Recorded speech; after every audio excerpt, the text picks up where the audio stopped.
नमस्कार दोस्तों, एफआई के weekly programme talk with an expert के इस एपिसोड में आप सबका स्वागत है। दोस्तों, हमारे भारत के सीरीज में, भारत के आजादी के 100 वर्ष के इस सीरीज में हम बात कर रहे हैं भारत की। आपके समक्ष हमने हर टॉपिक पे बात की, जिसमें भारत की बात थी, भारत की डेवलपमेंट की बात थी, 1947 के भारत की बात थी, आज के भारत की बात थी और आने वाले भारत की बात।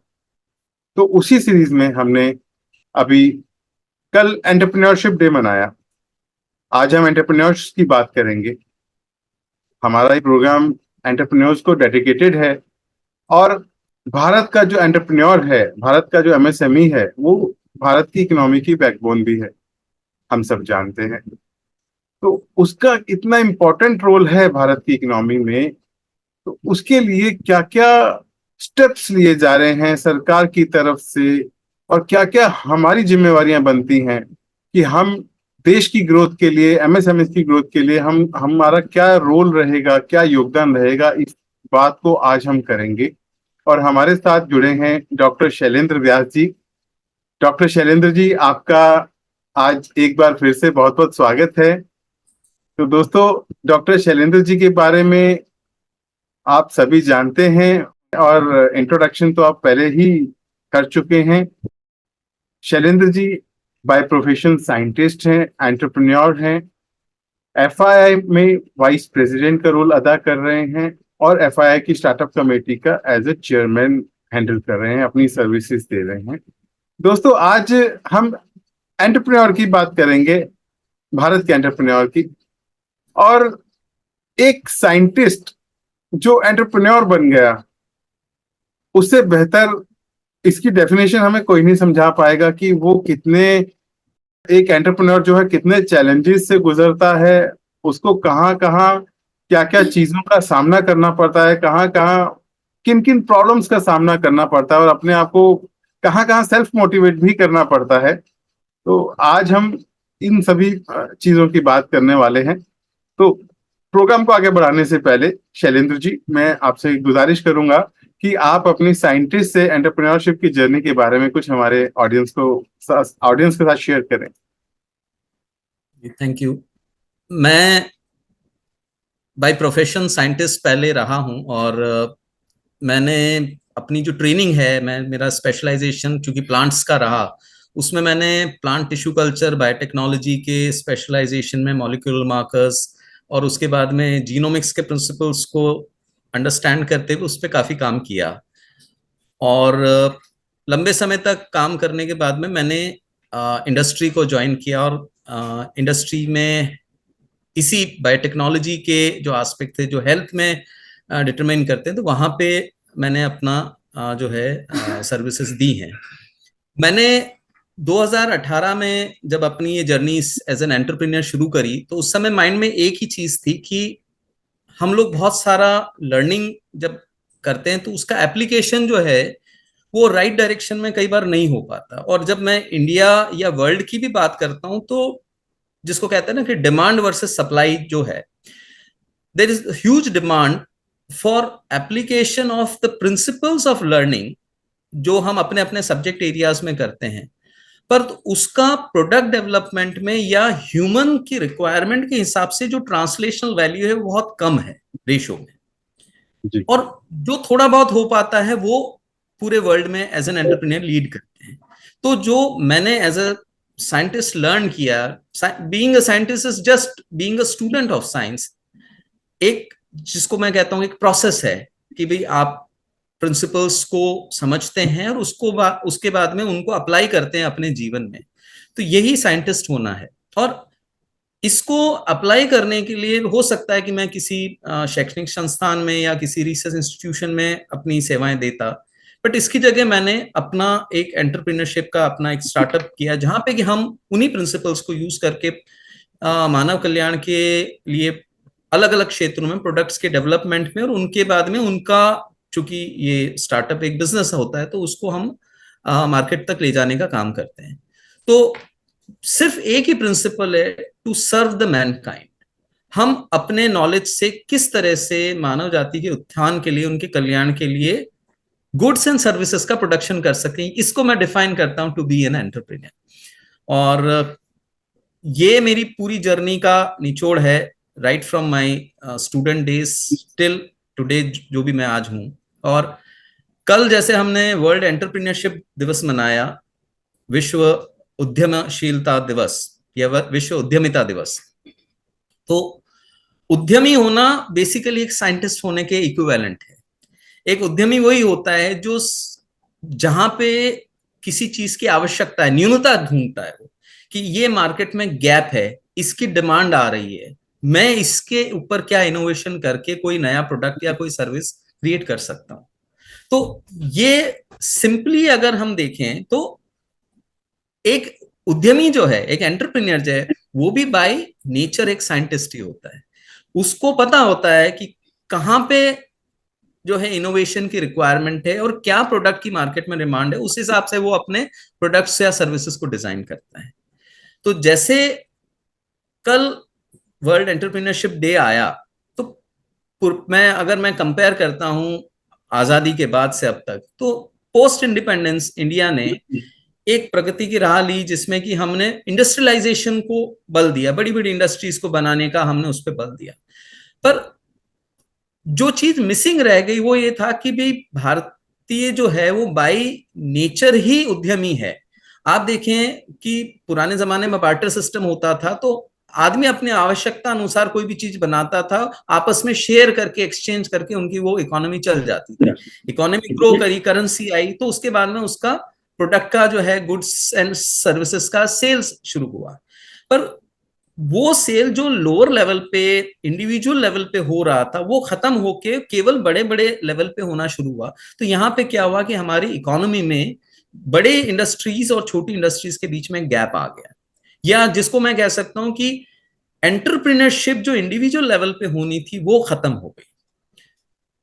वर्तमान में पिछले 8-10 सालों में जो परिवर्तन आया वो ये आया है कि इंडिविजुअल लेवल पे उस इनोवेशन को या उस एंटरप्रेन्योरशिप को फिर से पैदा करना, चाहे अगर वो किसान है या कोई आदमी किसी और प्रोफेशन में है, चाहे कोई आर्टिसन है, कोई कुम्हार है, या कोई जो जो हथकरघा से ये जो कपड़े बुनते हैं कारीगर हैं, छोटे ग्लास के आर्टिकल्स बनाने वाले हैं, मेजनरी वर्क करने वाले हैं, उन सबको ये अपॉर्चुनिटी उनके सामने आई कि हम अपनी स्किल्स के द्वारा, जो हमारी लर्निंग है, स्किल इज बेसिकली लर्निंग, जो चाहे किसी इंस्टीट्यूशन में आई हो या बाय नेचर फैमिली के थ्रू चलती हुई, उस स्किल को यूज करते हुए क्या मैं कोई नया प्रोडक्ट और सर्विस बना सकता हूं जिसकी की मार्केट में डिमांड हो।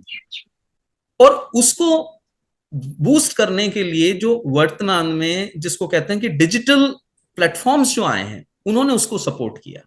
तो पिछले 8-10 सालों में भारत में एक तरीके से एंटरप्रेन्योरशिप की क्रांति आई है, रेवोल्यूशन हैज बिगन, जिसमें हर व्यक्ति अपने इंडिविजुअल लेवल से उठकर इनोवेशन की तरफ जा रहा है, कोशिश कर रहा है, प्रयास कर रहा है, उनको सपोर्ट करने के लिए एक इकोसिस्टम तैयार किया हुआ। और इसीलिए भारत में जब एक प्लेटफॉर्म बना है स्टार्टअप का, तो स्टार्टअप में करीब करीब 1,27,000 के आसपास की वर्तमान में संख्या है, हर साल बढ़ रही है संख्या। तो इतने सारे जब स्टार्टअप्स आ रहे हैं, तो इसका मतलब है कि इतने सारे लोग जो हैं इनोवेशन की तरफ अपना प्रयास कर रहे हैं। और पूरे वर्ल्ड के अंदर अगर इस लेवल से इनोवेशन से अगर भारत आगे जाएगा, आज भारत के लोग जो है हर जगह मौजूद है, कि बड़ी बड़ी कंपनियां आप देख लीजिए, हर जगह कोई किसी सीईओ के पद पर है, कोई किसी बड़े साइंटिस्ट के हो, बड़े बड़े जो रिसर्च संस्थान है उनमें भी ऐसे साइंटिस्ट या किसी और प्रोफेशनल रोल में वो लोग हैं। तो इंडियन या जो भारतीय हम जो कहते हैं, हम जिस मूल के हैं, वो बाय नेचर ही उद्यमी है। ठीक है, उसको मौका नहीं मिला तो उसने अपने अपने लर्निंग्स को किसी और डायरेक्शन में ले गया, पर अब जब मौका मिल रहा है तो वो एंटरप्रेन्योरशिप तब जा रहा है। तो मेरा ये ख्याल है कि ये जो वर्ल्ड एंटरप्रेन्योरशिप डे जो अभी आपने बताया कि भाई हमने मनाया, तो ये एक टाइम है again to stop, pause and rate, मतलब जिसको कहते हैं ना कि रेट्रो, उसमें अपने आप को फिर से देखना, पीछे जाकर वापस मुड़ के अपने आप को देखना, रेट्रो इंस्पेक्शन का टाइम है। और आगे जाने के लिए पीछे देख के हम आगे की पॉलिसीज को डिसाइड कर सकते हैं। So that is what we celebrate today. जी, देखिए, जब भी कोई बदलाव आना होता है तो इकोसिस्टम वैसा धीरे धीरे बनता जाता है, या ये यूं कहें कि हम उस तरफ जब बढ़ना शुरू करते हैं तो इकोसिस्टम भी वैसा हम बना देते हैं। तो एंटरप्रेन्योरशिप डे पर भी भारत के जो एंटरप्रेन्योर्स हैं, एमएसएमईज हैं, उनको मोटिवेट करने के लिए मैं समझता हूँ एक बहुत अच्छा कदम है जो भारत में इसको एक प्रायोरिटी पे रखा जा रहा है। प्रायोरिटी पे क्योंकि ये हर साल मनाया जाता है, पूरे वर्ल्ड लेवल पे मनाया जाता है, लेकिन भारत में अभी इस पे ज्यादा जोर दिया जा रहा है। और हमारे रिस्पेक्टेड प्रधानमंत्री जी ने जो मुहिम चलाया, startup India, make in India, skill India, और आप तो स्टार्टअप कमेटी को हेड भी करते हैं और स्टार्टअप का अपना स्टार्टअप भी है, तो आप बहुत ही नजदीकी से जुड़े हुए हैं और इसके ग्राउंड रूट पॉइंट्स आप बहुत अच्छे से जानते हैं, एडवांटेज भी, चैलेंजेस भी। तो अब इंडिया एज एन अभी एंटरप्रेन्योर, क्योंकि अगर हम पहले के भारत की बात करें तो जो स्टडी लेवल था और सबका एक ही माइंडसेट था कि बच्चा पढ़े और जॉब करे। आज एंटरप्रेन्योरशिप का जो है माइंडसेट बन गया है कि सभी जो भी पढ़ रहा है वो अपना एक स्टार्टअप खोलने की बात करता है, वो जॉब की बात नहीं करता, अपना स्टार्टअप की बात करता है कि मैं अपना बिजनेस करूंगा। और भारत की आज इंटरनेशनल लेवल पे भी गुडविल है, हर जगह भारत की पहचान है, भारत के लोगों की इज्जत है। जहाँ बहुत सारे ऐसे देश हैं जिनको मैं नाम नहीं लेना चाहूंगा, जहाँ पे भारतीय को अच्छी नजर से नहीं देखा जाता था आज, लेकिन वहां पे भी भारत के लोगों की बहुत इज्जत है। तो अब हम इस बात को सामने रखते हुए मैं आपसे गुजारिश करूंगा कि आप सरकार द्वारा जो एंटरप्रेन्योर्स के लिए कदम उठाए जा रहे हैं, एंटरप्रेन्योर्स को बढ़ावा देने के लिए, उनके एडवांटेजेस, उनको क्या क्या एडवांटेजेस दिए जा रहे हैं उनको बढ़ावा देने के लिए, उसके बारे में थोड़ा सा बताएं। देखिए, सरकार के साथ साथ हर स्तर पर मैं समझता हूँ कि प्रयास हो रहे हैं कि लोग डिग्री होल्डर्स बनकर जॉब सीकर्स ना बने, बल्कि जॉब गिवर्स बने। स्कूलों में आज मेरा एक सौभाग्य रहा, मैं एक स्कूल में गया था, तो उस स्कूल में उन्होंने एक एंटरप्रेन्योरशिप सेल बना रखी और गवर्नमेंट कुछ उसको जो है फंड करती। वो अपने वहीं पे विद इन द स्कूल जो है एक बच्चों के बीच में कंपटीशन रखवाते हैं एंटरप्रेन्योरशिप का, और वो बच्चे जो है इनोवेटिव आइडियाज के साथ कुछ प्रोडक्ट बनाते हैं, कुछ उनको प्रोत्साहन मिलता है कि भाई वो सेल भी करें उस प्रोडक्ट को, और अगर वो सक्सेसफुल होता है तो उसको और आगे ले जाने का सरकार मौका दे रही। तो स्कूल लेवल पे भी ऐसी स्कीम्स हैं जहां पे कि जो है सरकार उनको बच्चों को सपोर्ट दे रही है, एक इकोसिस्टम क्रिएट हुआ है। उससे ऊपर आते हैं तो हायर एजुकेशन में इंस्टीट्यूशनल लेवल पे, यूनिवर्सिटी लेवल पे, वहां पे भी एंटरप्रेन्योरशिप सेल्स ऐसी बनी हुई हैं, इंक्यूबेशन सेंटर्स बने हुए हैं, एक्सेलरेटर सेंटर्स बने हुए हैं, जो इन सब चीजों का ध्यान करते हैं। वहां पे गवर्नमेंट की अलग अलग सेक्टर्स के लिए स्कीम्स हैं, चाहे अगर वो कोई स्किल रिलेटेड कोई स्टार्टअप है या एंटरप्रेन्योरशिप कर रहा है, या किसी जो इकोनॉमिक फ्रंट पे हो सकता है, कोई सोशल एंटरप्रेन्योरशिप के फ्रंट पे हो सकता है, कोई बायोलॉजी के फ्रंट पे हो सकता है। तो हर एक के लिए अलग अलग विभाग हैं, और हर विभाग में नए नए चैलेंजेस को सपोर्ट करने के लिए, इनोवेटिव आइडियाज को सपोर्ट करने के लिए स्कीम्स बनी हुई हैं। तो बच्चे स्कूल से ही जब निकल रहे हैं बाहर, तो उनको उनके मन में एक चीज है कि भाई मैं एंटरप्रेन्योरशिप की तरफ जाऊं। हो सकता है 100% ना हो, 10-15%, 20% बच्चे, पर वो एक बहुत बड़ा परिवर्तन है। यही बच्चे जब आगे बाहर निकलते हैं, कॉलेज में आते हैं, वहां पे उनको वही इन्वायरमेंट फिर से मिलता है।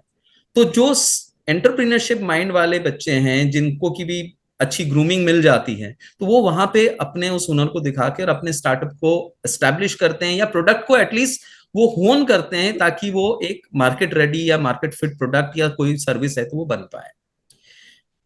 स्कूल कॉलेजेस के बाहर भी जब हम जाके देखते हैं तो बहुत सारे ऐसे वेंचर स्टूडियोज बने हुए हैं, प्राइवेट भी ऐसे स्टूडियोज हैं, ऐसे इन्वेस्टमेंट के नेटवर्क्स बने हुए हैं जो इन प्रोडक्ट्स को या इन लोगों के स्टार्टअप्स को देखते हुए उनको सपोर्ट करने के लिए आगे आते हैं। ये पहले नहीं था, अभी वर्तमान में बहुत सारा हुआ है। कुछ लिमिटेशन है कि बैंक्स इनको सपोर्ट करने के लिए, जैसे कि जब कब सब करते हैं तो बेसिक फंड मिल जाता है, बट आगे जब बढ़ना बढ़ना होता है तो उस समय हो सकता है कि उनको फंड्स की जरूरत होती है। बैंक्स में स्कीम्स हैं, बट ट्रांसलेशनल वैल्यू में मेरे को लगता है कि मैं जो मार्केट में देखता हूं तो वो चैलेंज अभी भी है उसका।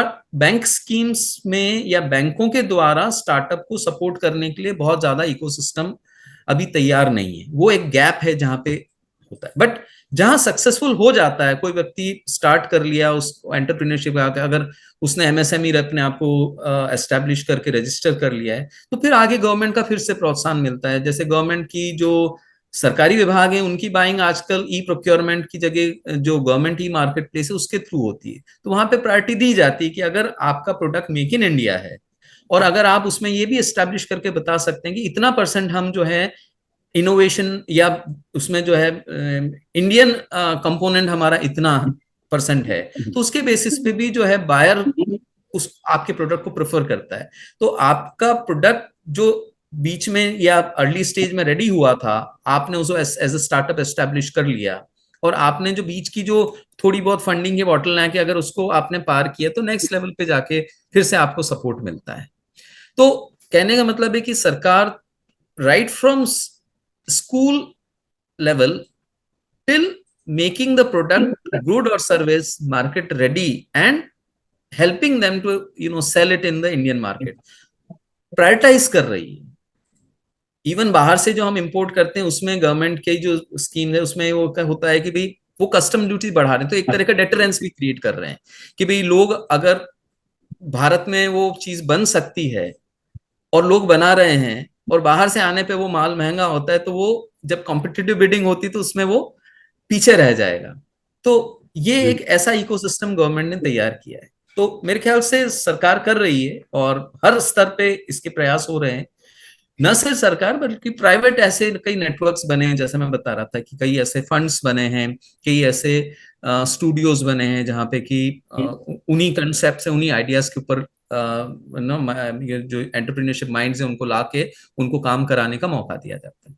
और उसके साथ साथ बहुत सारे मेंटर्स भी आज की तारीख में अवेलेबल हैं जो आपको गाइड करने के लिए तैयार हैं। आपके अगर आपके पास में कोई आइडिया है और आप उसे आगे ले जाना चाहते हैं तो मेंटर्स भी हैं। हमने जब शुरू की थी तो हमारी जर्नी में भी we have mentors with us जो हमें राइट डायरेक्शन में गाइड करते हैं। कई बार क्या होता है कि भाई आपको मार्केट के हिसाब से अपने स्ट्रेटेजीज को पिवट करना पड़ता है, चेंज करना पड़ता है, तो उस समय भी आपको जो है ना कि जिसको कहते हैं कि भाई डायनामिक स्टेट में रहना पड़ता है। ये नहीं मैंने बना दिया प्रोडक्ट, अब वो मार्केट में उसकी एक्सेप्टेंस नहीं है तो आप लेके बैठे फिर आप कहेंगे भाई फेल हो गया, वो नहीं, वहां पे आपको पिवट करने की आवश्यकता होती है, तो वो उसको करने के लिए यू नीड मेंटर्स।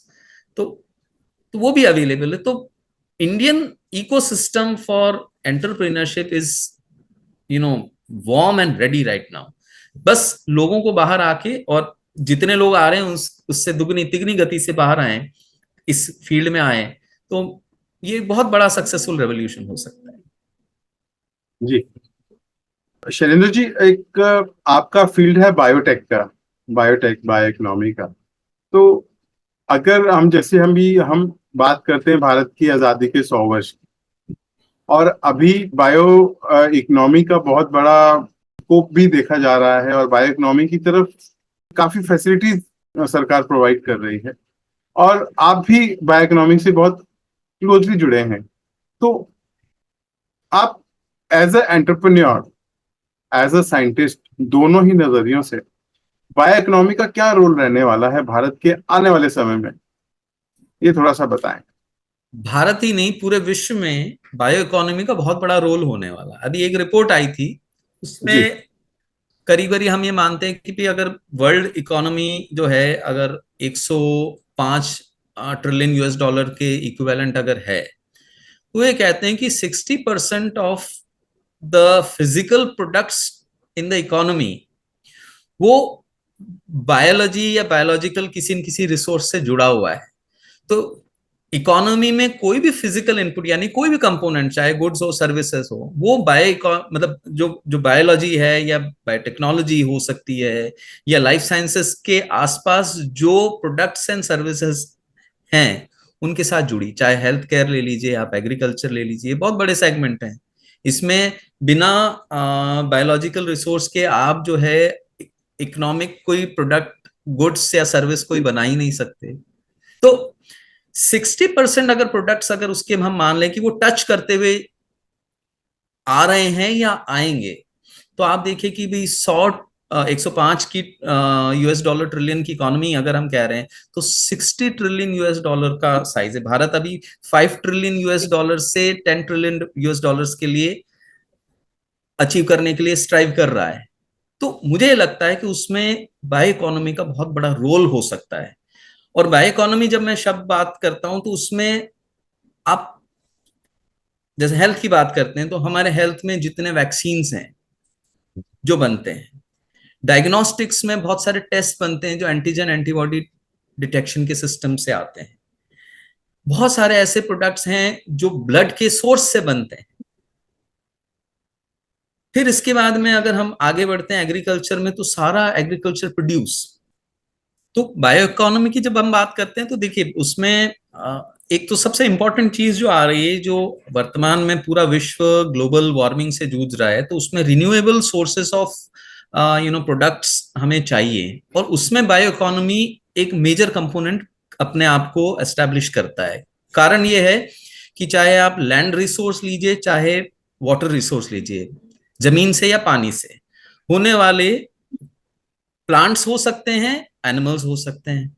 अब ये जब मैं प्लांट्स की बात करता हूं तो पहले इसी के ऊपर थोड़ा सा एलैबोरेट करते हैं, फिर मैं एनिमल्स को भी इनका, उसमें माइक्रो ऑर्गेनिजम्स भी आते हैं।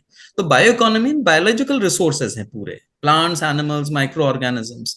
अब वो कैसे इकोनॉमिकली इंपॉर्टेंट वैल्यूएबल कोई चीज दे सकते हैं जो रिन्यूएबल नेचर में होती है, और उसको एंटरप्रेन्योर्स कैसे एक्सप्लॉइट कर सकते हैं, उसको यूटिलाइज कर सकते हैं मानव कल्याण के लिए, जो प्रोडक्ट्स और सर्विस चाहिए उनको बनाने में। तो प्लांट्स में जब हम बात करते हैं, तो जैसे एग्रीकल्चर की बात है, तो आप खेती से बहुत सारे ऐसे प्रोडक्ट बनाते हैं जो हम खाने की बात करते हैं, पर खेती से सिर्फ भोजन ही नहीं, फूड, फॉडर, फ्यूअल, तीनों चीजें निकलती है। उसमें फैब्रिक भी आपका निकलता है। कॉटन जो है एक बहुत बड़ा सेगमेंट है जो टेक्सटाइल इंडस्ट्री को टच करता है। तो जब मैं बात करता हूँ ना कि 60% ऑफ द इकोनॉमी जो है, उसमें जो फिजिकल प्रोडक्ट्स के इनपुट हैं वो कहीं ना कहीं बायोलॉजिकल रिसोर्स से आ रहे हैं। तो आप उस पॉइंट ऑफ व्यू से जरा इसको समझ के देखिए। मैंने फूड की बात बताई, फॉडर की बात बताई, जो एनिमल फीड्स हैं या वो भी आता है।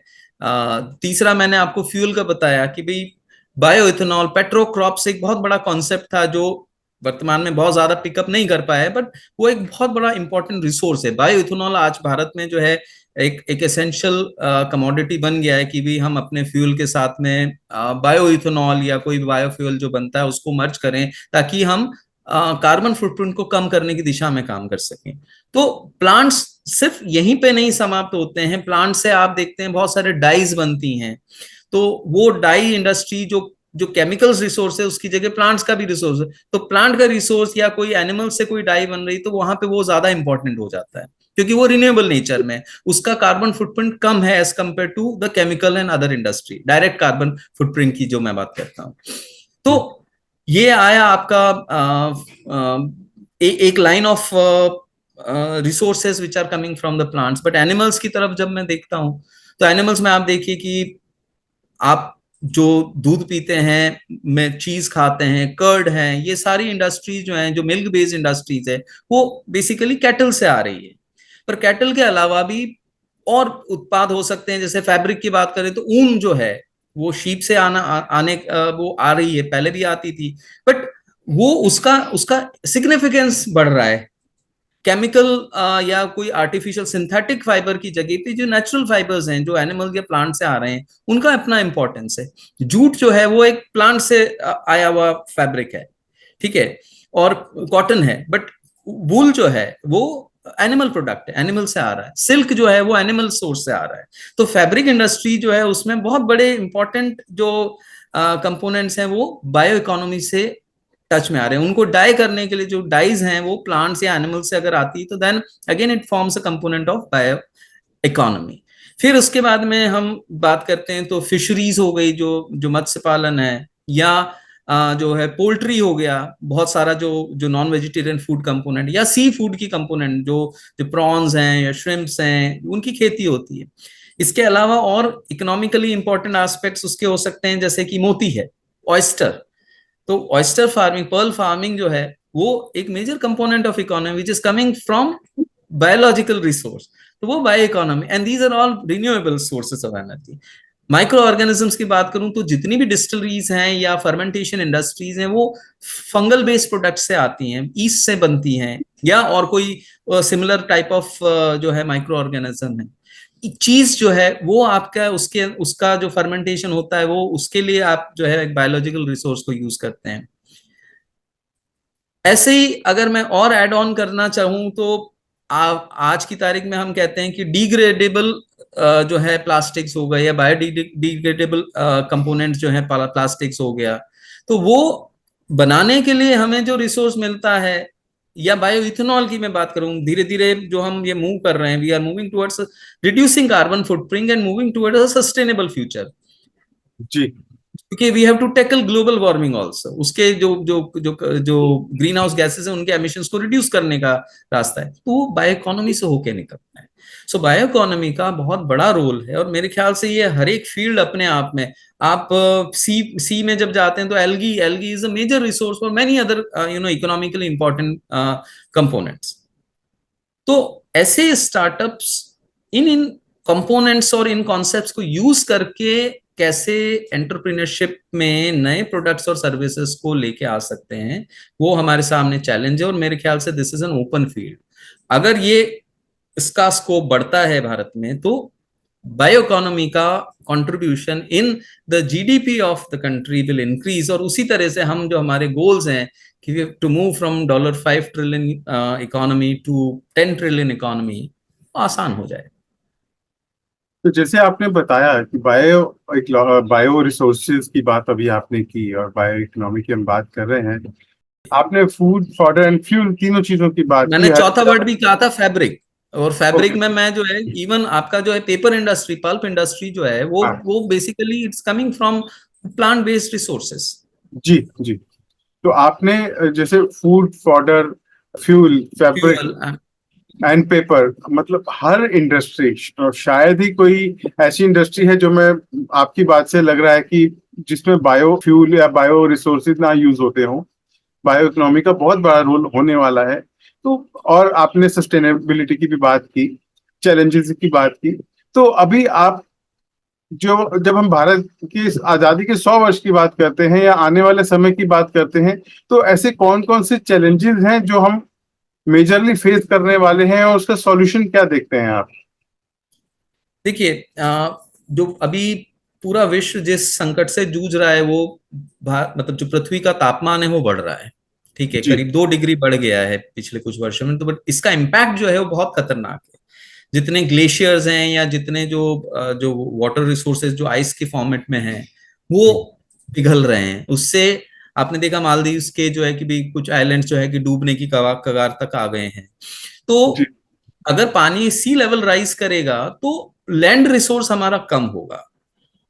दूसरा, पूरे मौसमों में जो जो जो जितने भी मौसम है उन सब में परिवर्तन आ जाएगा, वेदर चेंजेस होंगे, क्लाइमेटिक चेंजेस होंगे, तो जो लाइफ है, हमारा जो जीवन है, उसके ऊपर बहुत बड़ा इम्पैक्ट आने की संभावना है।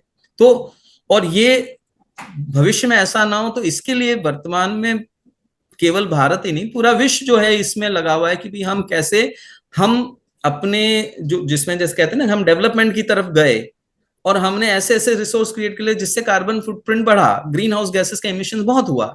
अब हम वापस से पीछे की तरफ जा रहे हैं कि भी हम ऐसे रिसोर्सेज को पीछे छोड़ आए, भूल आए, कि जिससे कि हम एक कहते हैं कि सस्टेनेबल डेवलपमेंट कर सकते थे, वो छूट गया, तो उसकी तरफ वापस जा रहे हैं। अभी वर्तमान में भारत ने, ये सरकार ने जो ये कहा है, COP28 में भी उन्होंने कमिट किया है कि हम हमारे कार्बन फुटप्रिंट्स को रिड्यूस करेंगे, और नियरली जितना है उसका हाफ अभी कर देंगे। 2070 तक जाते जाते हम जो है कार्बन न्यूट्रल या कार्बन जीरो होने की उसमें स्टेज में आ जाएं। कि इसका मतलब क्या है कि हम जितना कार्बन एमिट कर रहे हैं उतना का उतना कार्बन को ऑफसेट करने के लिए हम ऐसे प्रोजेक्ट्स या ऐसी टेक्नोलॉजी ले आए जिससे वापस से कार्बन जो है एसिमुलेट हो जाए। बेसिकली जिसको कहते हैं ना कि इक्विलिब्रियम बना हुआ है भाई, एक जगह पे रिसोर्स था, हमने उठा के दूसरी जगह पे शिफ्ट कर दिया है, अब वहां से वापस उठा के इसमें लेके आने का हम कर रहे हैं। और फ्यूचर में ऐसी टेक्नोलॉजी डेवलप करें कि जिससे जितना हम, देखिए जरूरत तो है आदमी को अपने आवश्यकता अनुसार जिसको कहते हैं ना डेवलपमेंट करना, तो अगर मेरे को आज जैसे टेक्नोलॉजी मोबाइल है तो वो जरूरत है, उसके उसके बिना हम नहीं चल सकते। इंटरनेट की जरूरत है, उसके बिना हम चल नहीं सकते हैं। पावर बेस्ड जितने भी हमारी बिल्डिंग्स बन रही हैं, लाइट्स चाहिए, हम एयर कंडीशनिंग चाहिए, ये सब चीजें हैं, ये आवश्यक है। परंतु इस आवश्यकता के अनुरूप हम ऐसी टेक्नोलॉजी या ऐसे कोई काम भी करें, ऐसे प्रोजेक्ट्स करें जिससे कि जितना एमिशन हो रहा है वो वापस से एसिमुलेट हो जाए, सिक्वेस्टर हो जाए। इसको हम कहते हैं कार्बन सिक्वेस्ट्रेशन।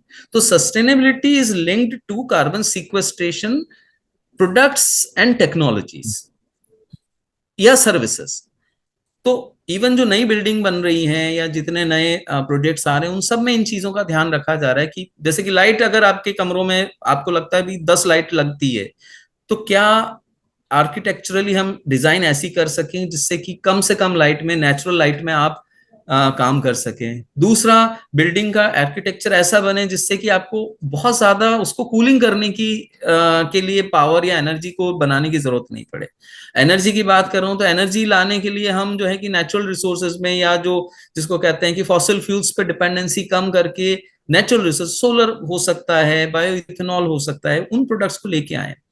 तो world has to tackle this challenge of global warming, और उसको लाने के लिए हमें सस्टेनेबल हमारे जो कंपोनेंट्स हैं उनको बल देना पड़ेगा। और उसको लाने के लिए एक बहुत बड़ा एक नया फील्ड खुल रहा है एंटरप्रेन्योर्स के लिए, कि भाई वो इस तरह के इनोवेटिव कॉन्सेप्ट्स को लेके आए जिससे कि हम सस्टेनेबल डेवलपमेंट की तरफ जा सके। तो मेरा बस इतना ही ये कहना है इसमें कि एंटरप्रेन्योरशिप में सस्टेनेबिलिटी, ये जिसको कहते हैं हैंड इन ग्लव्स जो है, वो दोनों साथ साथ चलने के लिए तैयार हैं। And the field is vast open. नए एंटरप्रेन्योर्स जो हैं इस दिशा में सोचेंगे तो मेरे को लगता है कि हम हमारे जो जिसको कह सकते हैं कि भी हम अगली पीढ़ी के लिए जो काम करना चाहते हैं कि we give them a healthy planet, हम उनको लिए एक जिसमें वो रह सकें। जैसे पानी की एक बहुत बड़ी समस्या होती है कि हो सकता है फ्यूचर में, कुछ लोगों ने कहा कि वॉर सिर्फ पानी, पीने के पानी के लिए ही हो, water water water everywhere but not a drop to drink. अगर पीने के लिए पानी नहीं बचा तो फिर क्या करेंगे? तो उन चीजों को ध्यान में रखते हुए हम अपने इनोवेशन को लेके आए, और अगर वो लेके आते तो मेरे ख्याल से हमारे जो प्रयास हैं या हमारी जो बातचीत है वो भी सार्थक होगी। जी, शैलेंद्र जी, आज का हमारा टॉपिक बहुत गहरा और बहुत ही इंटरेस्टिंग है। इसमें और बहुत सारी बातें करने को हैं लेकिन समय में अलाउ नहीं कर रहा। तो आपसे रिक्वेस्ट करूंगा, आपके थ्रू मैसेज देना चाहूंगा कि आप एक तो प्रोग्राम को कंक्लूड करने के लिए कुछ कहें और आप हमारे यूथ के लिए कुछ गाइडेंस दें। आप कुछ 2 शब्द कहें प्रोग्राम को कंक्लूड करने के लिए। नहीं, मैं बस इतना ही कहूंगा कि भावी पीढ़ी के लिए अगर कुछ कर सकते हैं तो हम, वो समय आज है। अगर हमने आज एक्शन नहीं लिया तो भविष्य जो है वो हमें हमेशा कोसेगा। हमारी पीढ़ियां जो है वो हमें कोसेगी कि हमने जो, या हमसे जो पूर्व में जो पीढ़ियां हमें देखी गई, एक जिसको कहते हैं ग्लोबल वार्मिंग का चैलेंज देखी गई, आज हम उससे टैकल कर रहे हैं। तो ये मैं आज सिर्फ एक ही मैसेज दूंगा कि भाई this is the time to act. और एंटरप्रेन्योर्स के लिए, चूंकि हमने आज टॉपिक ही एंटरप्रेन्योरशिप का लिया और 100 ईयर्स ऑफ इंडियन इंडिपेंडेंस की बात हम कर रहे हैं, तो अगले 25 साल के अंदर हम ये वाले एस्पेक्ट को लेके एंटरप्रेन्योरशिप की तरफ जाएं। हर फील्ड में सस्टेनेबिलिटी का एक एस्पेक्ट है। आज अभी एक नया कॉन्सेप्ट चला है, एनवायरमेंट सोशल गवर्नेंस। तो वो वाला एक एरिया है जिसमें बहुत सारे नए काम होने वाले हैं। तो एंटरप्रेन्योर्स के लिए ये अपॉर्चुनिटी है। एंड मैं फेडरेशन ऑफ इंडियन इंडस्ट्री की तरफ से भी ये कहूंगा कि भाई that opportunity is open for all. आप आइए और हमारे साथ काम करिए, और हम मिलकर जिसको मैं कह रहा हूं कि this a time to act now, एक साथ मिलकर इस बड़े चैलेंज को टैकल करते हैं। Thank you Shailendra ji. तो दोस्तों, आज हमने एंटरप्रेन्योरशिप के ऊपर बात की और बायो इकोनॉमी के ऊपर बात की, बायो रिसोर्सेज के ऊपर बात की, जो कि एक बहुत ही इंटरेस्टिंग सब्जेक्ट रहा। आज का हमारा डिस्कशन बहुत ही इंटरेस्टिंग रहा। लेकिन एक जो सबसे महत्वपूर्ण बात शैलेंद्र जी ने हमसे कही, वो ये कही कि जो करना है आज करना है, जो डिसीजन लेना है आज लेना है। क्योंकि एक एंटरप्रेन्योर जो है वो भारत की इकोनॉमी का बहुत बड़ा रोल अदा करता है, भारत की इकोनॉमी में। और एक जब सर्विस क्लास की हम बात करते थे वो एक एंटरप्रेन्योर तक सीमित होता था, लेकिन आज जब हम एंटरप्रेन्योरशिप की बात करते हैं, एंटरप्रेन्योर डेवलप करने की बात करते हैं, तो एक एंटरप्रेन्योर जो है वो एक इंजन की तरह है। तो इंजन की डायरेक्शन सही होगी तो इकोनॉमी भी सही डायरेक्शन में जाएगी, देश भी सही डायरेक्शन में जाएगा और हमारा यूथ भी सही डायरेक्शन में जाएगा। तो ये हम सबकी एक बहुत बड़ी जिम्मेवारी है कि अगर हम इंजन बने हैं तो हम सही डायरेक्शन में चलें और जो इम्प्लीमेंट करना है आज करें, क्योंकि आज का वक्त दोबारा नहीं आने वाला। और आज का वक्त इतना महत्वपूर्ण वक्त है जब हमारे पास सभी रिसोर्सेज हैं, हेल्थ, वेल्थ, हर तरह की अपॉर्चुनिटी है। हमारे हमें आज किसी चीज की कमी नहीं है। कमी है तो इम्प्लीमेंटेशन की। सही डायरेक्शन भी हमारे साथ है, सही रिसोर्सेज भी हमारे साथ हैं, सही मेंटर्स भी हमारे साथ हैं।